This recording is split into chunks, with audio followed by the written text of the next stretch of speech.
Chamar sa arrestahan ni Van Rey na Aruba relacionado com um caso grande de lavamento de placa. Trata aqui de Roman, de 74 anos, de político de Limburg, Jos Van Rey, junto com o detenido a arrestar duas pessoas mais, em diferente exercício de listramento.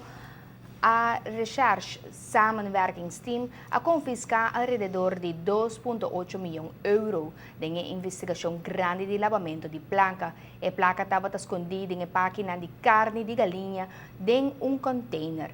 De um processo paralelo na Holanda e Bélgica, arranha 700 mil euros e na Aruba aproximadamente 400 mil euros. Total confiscar 3,9 milhões de euros em diferentes bilhetes. E chamar a polícia 30, entre outros, 3 residências e 3 negócios na Roermond e 4 residências na Aruba. Además de placa, confiscar computer e 3 autos de luxo, entre outros.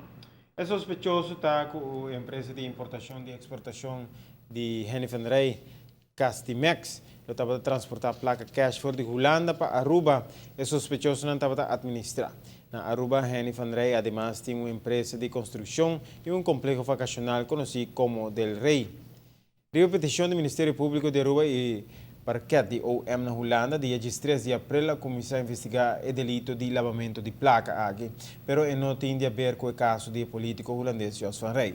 Sobre además de corrupção e fraude de seguro, está suspeito também de lavamento de placa. Se trata aqui de investigação andando para 3 anos acaba. E outro semana, transportar Henny Van Rey para Holanda para o juiz comissário determinar se ele ganha um quarto grátis.